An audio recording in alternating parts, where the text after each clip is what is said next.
Hey guys, welcome to Finally Clicked, the podcast where we discuss business, leadership, and personal development.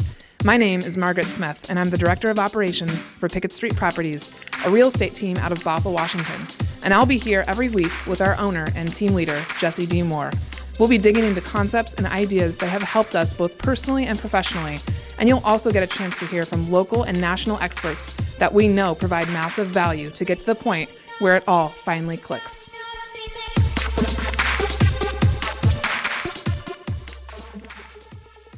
Hey guys, welcome to another episode of Finally Clicked with one of your co-hosts, Margaret Smith. My other co-host, Jesse D. Moore, will be back from vacation tomorrow evening, but I wanted to take a moment to give you a moment and respond to a question I received a couple months ago.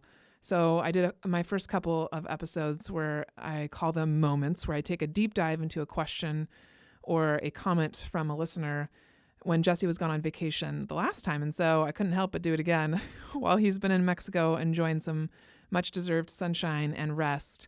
I wanted to deep dive into a question that a listener had that is, how do you do it all? Do you have a body double? So I really loved the way she put that. And I've been thinking about how to respond and wrote down some notes and basically outlined 4 steps or concepts that I want you guys to think about in terms of this. So if you know me, you know that I've been in real estate for about 7 years, and a lot of people may not know my entire journey. If you haven't been following along, they may just see kind of the outcome and the results that have come to fruition and become more public over the last 2 to 3 years. And so I want to help you guys understand the journey and what it took to get here, and the fact that I'm still on the journey. And there's more to be done and more that will happen, of course. So to begin with, I want to start with the idea that we all need to do the work. That is my first step. You got to do the work. And under that, I put Google it. And there's somebody introduced me to this acronym, LMGTFY. Let me Google that for you. And it makes me laugh because one of the things I learned early on was that you need to do the work. And I knew this prior to this job, and I've always been one to do the hard work. And I just, in the last 5 years, have really begun to understand how many people do not do the work. And so whenever somebody comes to me with a question, I always ask them now, did you Google it? Because honestly, the best thing you can do for yourself in order to build endurance and build your resume, not just your resume, but build like what your abilities are, is to do the work and figure it out on your own. Now, there's lots of people that you can get hints and tips from, of course, when you follow people on Facebook or you network and get to know people.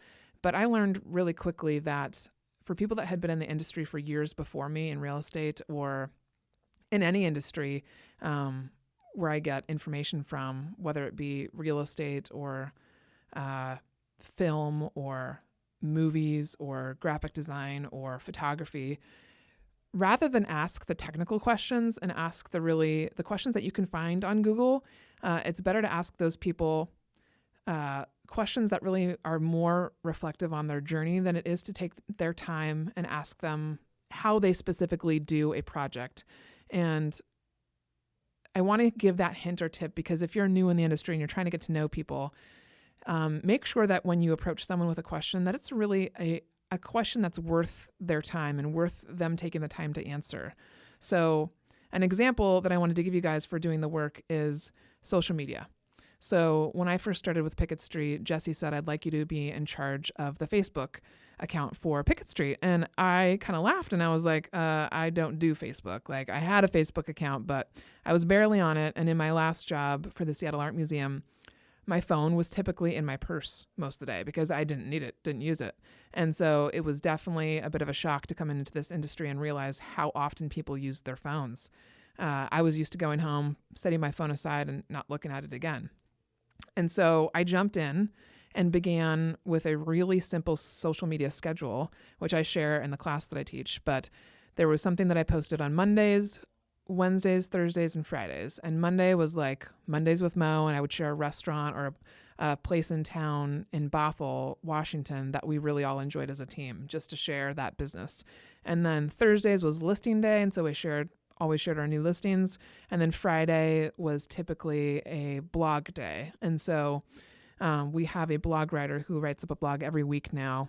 At the time, I started doing a little bit myself, but I just jumped in and I started doing it. And I have to tell you guys, that's the very beginning of my whole journey with social media and how it's changed my life. I started in November, and in February, I went to my first conference. And prior to the conference, Jesse encouraged me to reach out to a couple people and set up some meetings. And so through social media, through Facebook, I reached out to some other admin, and I actually arranged a networking happy hour at that event, my very first time ever there. And so doing the work literally means doing the work. And the fact of the matter is, nobody else wants to. I've learned that in the 7 years that I've been with this team, and in my years prior to that. Some of you may not believe it, but I'm actually 38 years old.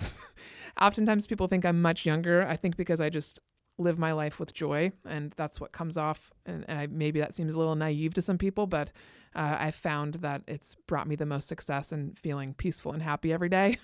So nobody wants to do the work, you guys. Nobody does.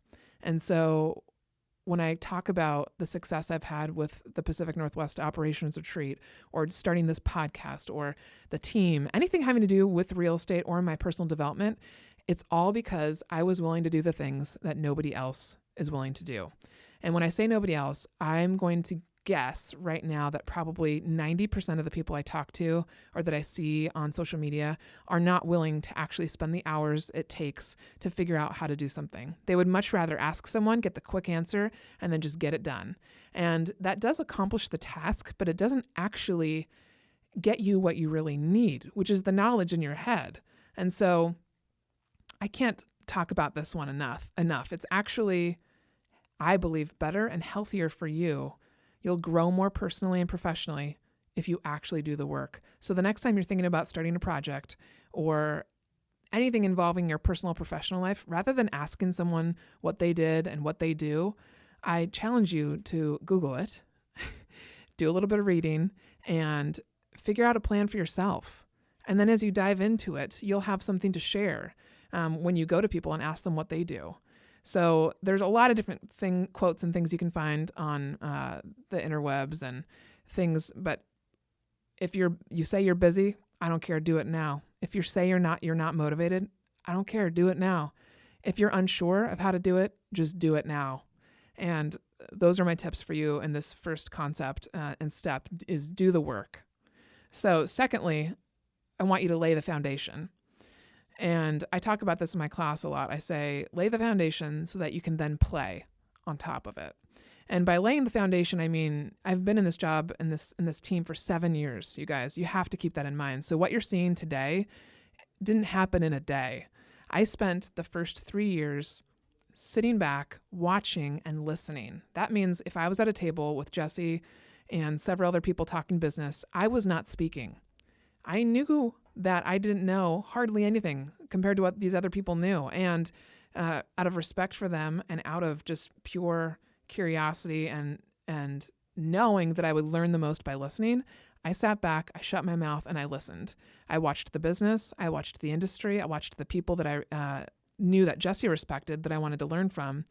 And I slowly started to piece together what a successful real estate team and business looks like. And then I turned around and began to try to implement it into the Pickett Street business. And I networked. I learned as much as I could from other people. I learned quickly that there was no perfect, database. You had to work with what worked best for you and what your team actually used. And so what this did for me is it began to integrate into my thinking and into my mind what a successful business looks like on a daily basis, quarterly basis, annual basis. And before you know it, you're just operating without even thinking, right? Your subconscious takes over. And I don't have to think about what I need to do to open the office and get started for the day. I just do it. So the more you integrate it, the more your subconscious can take over. So it doesn't take energy to actually think about what you need to do for the day. And this is where you want to get. You want to get to the point where it's so integrated into your thinking and your physical being that you don't even spend energy on it. And so the next thing I'm going to say about laying the foundation, I think you guys all know, you might be able to guess what I'm going to say. It's not cool. It's not like a fun party. You got to be consistent. Yeah, I'm going to say it again. You have to be consistent. Again, something that hardly anybody else wants to do or be. There are a lot of people out there that have very short attention spans, and their skills around creating businesses and sparking ideas and things like that are fantastic, but they're only fantastic if they stick around for longer than a day or a month or a year or a couple of years, right?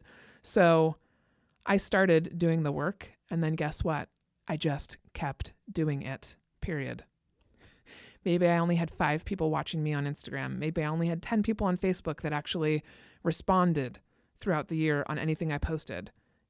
I ignored that. I ignored the numbers, and I kept doing it. So you need to preserve your willpower throughout the day, right? Like, it takes a lot of willpower to say, okay, I'm going to work out at the end of the day. And then you think about it all day long, and you get to the end of the day, and then you're like, I just don't know that I want to. So what do? Maybe you move your workout to the beginning of the day when you have the most willpower. You get up, you get it done. You want to make it easy for yourself. And so that's why, starting with the example of the social media calendar, you put it on the calendar, you work it into your schedule, you don't make it difficult, you make sure that you have a plan for what you're going to post ahead of time so you don't have to think about it too much. You want to preserve your willpower for those days when you don't want to do it so that you can do it. Meditation is an example of this that I want to talk about for this concept of lay the foundation. I started meditating in October 2018, so it's been about a year and a half, and I just started by reading the book Miracle Morning. If you've heard me talk about this, you know that book sat on my shelf for probably over a year, and I avoided it because I did not want to get up at 5 a.m. And finally, I was like, you know what? Maybe I don't have to get up at 5 a.m. Maybe I just need to read this book and see what it's all about and see how I can integrate pieces into my life that would make sense and that would advance me. There's something about this book that tells me this is the next step for me. Well, my intuition was right. As it turns out, it freaking usually is. And so I started doing the Miracle Morning, and I asked a couple other people to join me because that accountability really helps me. I don't like being told what to do, but I like doing it with a group of people. So I found like 10 other people that would do it with me. Granted, I'm going to say this again right now. You may have accountability, but don't count on those other people to always do what they're saying they're going to do. So yes, I had a group of people. Not everybody did it. In fact, I think I was one of the 15 people that joined the group. There may be only 1 or 2 of us that did I think I did a 30-day challenge. It was just 30 days. And most people did not do it consistently. And most people did not do the entire 30 days. I think it was just me and one other person. And so, but what that does for me right there is it created an environment that was conducive to change, so that people that were interested and curious in what I was doing and wanted to be a part of it. And it also created a place where I could check in and let people know what I was experiencing. And so it helps me track my journey. And so I just started meditating because of that book, like 1 to 5 minutes a day. And nothing interesting happened. I just used Insight Timer, the app on my phone, and I just picked one, and I just thought, well, I'll see how this goes. And I thought before this, I didn't think that I could meditate with any sort of a guide. And turns out there are tons of guided meditations, and that is right now what I prefer. So I don't do it in complete silence. I find a guided meditation, and so I began to integrate that. And during that 30-day challenge, I really began to feel some results. And so you can do whatever time limit you want when you're reading that book, Miracle Morning, but you want to practice all of the savers, they call them. Hal Elrod is the author of that book. So saver is silence, affirmations, visualization, exercise, reading, and scribing. And so I ended up finding a good happy medium with about 10 minutes per savor. And so I did 10 minutes of each of those things. And what I discovered was that I've always been an early riser, but I have never risen with intention. And so that really began my morning routine, and meditation has changed my life. It is absolutely one of the things in the last 18 months that I can't recommend enough. It's reduced any anxiety or stress that I had.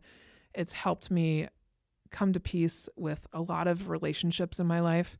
And it's also helped me understand and bring clarity to what my intuition means and how to hear myself amongst all the noise in the world, how to really and truly hear myself so that I can make decisions about things that happen in life and feel really good about them. So I can't recommend it enough. Now, my third concept or step that I want to talk to you about is play. So do the work, lay the foundation, and then play. And so what a lot of you have seen as you've been listening to this podcast, or maybe just recently met me in the last couple of years, is you've seen the fruit of my labor. You're seeing this podcast, you're seeing the Pacific Northwest Operations Retreat really come out and get into its own space. And so I have this quote for you that you may have seen before. It's, if I do a job in 30 minutes, it's because I spent 10 years learning how to do that in 30 minutes. You owe me for the years, not the minutes. And I love that quote because I think oftentimes we look to people that are successful. We look to people that have accomplished something that we really admire. And we're just like, oh, I just want to be there right now. I want to experience that. I want to know what that feels like. And I want to work with them, or I want to hire that person, or I want them to come and speak at my event. And we have to understand that they didn't get to that place in life without a lot of hours, a lot of work, a lot of self-reflection, and we have to pay them for it. And so when I talk about admin in real estate and how I feel so many are undervalued, and even when I get to a place like this where I'm 7 years in, and I still experience times of disrespect from different people in the industry or outside the industry. It's just amazing to me that people don't understand the hours that goes into learning what we have to learn in order to do an excellent job with our job. So make sure that you think about that, because once you do the work and you lay the foundation, then you can really play. I don't even think about the functionings of the business on the daily anymore. Why? Because it's all in my calendar. I just do it without even thinking about it. I understand now what I need to include in the newsletter in order to make sure that they get quality content, because I've done it so many times. So laying the foundation means starting to put things into your life, into your calendar, where eventually, once it's on autopilot, you get to play with the content on top of it. I love that visual, because I don't think people think about the foundation so much. They just think about the play all the time. Another example of that, the play piece, would be my social media. So people wonder if I have a body double. People wonder, how the heck do I, take charge of all these accounts? Because on Instagram, I manage Pickett Street's, my own, Finally Clicked, and then I'm also starting to help with Closer Pros. This is a transaction coordination company. And then on Facebook, I'm in charge of course, my own, and Finally Clicked, the Pacific Northwest Operations Retreat, and Pickett Street Properties. And the truth is, if you follow me closely on all of these different accounts, I'm not posting 10 times a day. I'm very purposeful and very intentional about each group, and understand that I know that I'm spread too thin, and that if I were to spend time on just one account, it would get most of my attention, and it would definitely grow. But they're all slowly growing, and it's because I have integrated it. And so over the years, I'm a photographer, so my eyes are always looking for photographs and the way that things are arranged in life. That has helped me learn how to look for content in real life. When I teach about social media, one of the things I encourage people to do is to take a moment, stop right where you are, and look around you in the classroom. What do you see? Because I can guarantee you that no matter where you're sitting, if I were sitting in your place, I could sit there and find 3 or 4 different images that I could use to post about something on social media. So I've trained myself that as I'm going throughout the day, I don't need to post it immediately in the moment, because I like to ensure that I'm present with whoever I'm with, but I will take a picture of it, save it on my phone, and post it later. And the key is that people want to know about your journey. They don't want to just see the highlights. They want to see the lows, the highs, the in-between. They want to understand what your journey is about, so they can really, truly get involved and learn how to perhaps change their journey, or make something just a little bit different, tweak it just a little bit. And so again, when I started to integrate this into my life and into my job, pretty soon after a couple years, I didn't even think about it anymore. So I go about my life every day, and I don't think about social media. I just do it as it comes. And that took time. And I do it even when I don't want to. All right. So my fourth concept and step that I want to talk to you about is living with intention and being intentional. So one of the other ways that I get so much done is because I choose to focus and be intentional about what I want to accomplish. And this has taken me a lot of years beyond this job here at Pickett Street to figure out what exactly I want to do and where I want to focus my intention. And if you follow Anise Kavanaugh, she wrote Contagious Culture, and we interviewed her here on Finally Clicked. She spoke about something, just yesterday in her Instagram stories, where she said she was challenging people to try for 5 minutes if you're at lunch with someone, or if just whatever you're doing, doesn't matter. If you're reading, try doing it with no intention. Just like willy-nilly, just read a book, read a chapter, watch a TV show, talk to someone, walk through the grocery store. Just don't even think about it. Don't just do it. And then switch it up. And for the next 5 to 10 minutes, be very intentional about everything that you're doing in that moment and see what happens. I loved that. So I think one of the main differences that I've noticed between myself and other people is my intentionality. And so I do everything with a lot of intention, which may sound exhausting to some people. But again, if you integrate it into your life, it actually makes it easier. So when I'm with someone at lunch, whether it be a family member or a friend or a coworker, I'm very intentional about my time with them. When I'm reading, I'm intentionally taking notes. I'm intentionally thinking about what I might want to speak about at our team meeting when we talk about this book. When I'm meditating, I'm very intentional about focusing on only that meditation and connecting with myself. When I'm working out, even though it's a struggle in that hot yoga room, I'm very intentional about being in the room as much as possible, moving my body because I know I need to do that, and feeling every stretch and feeling every muscle that I'm building. And when you live with intention like that, I can tell you right now that the results you'll see from what you're doing, whether it be personal or professional, will be astounding because you're doing it on purpose. You're not doing it just willy-nilly. You're doing it with intention. And so I move throughout my day with intention, and I found that I enjoy what's happened at the end of the day much more than if I didn't care about what happened during the day. When I am intentional with someone, when I spend time with them and I make eye contact and I listen to what they say, they understand that I really care. And I can't tell you guys how important that is, not just only for connecting with other humans in life, but if you're wanting to work on your networking skills, it doesn't mean you need to go out and meet 100 to 200 different people. It doesn't mean you need to go to a conference and meet every single person in that room. Just pick the next person that's within an arm length of you, and intentionally talk to them. Ask them questions. Or if you know there's someone at the conference that you've been wanting to meet and you really admire their business, then intentionally go up to them and ask them for 5 minutes of their time and think about the question you want to ask them ahead of time so you're prepared. So acting with intention has really, really made an impact on my life. I can't express that anymore. It's been huge.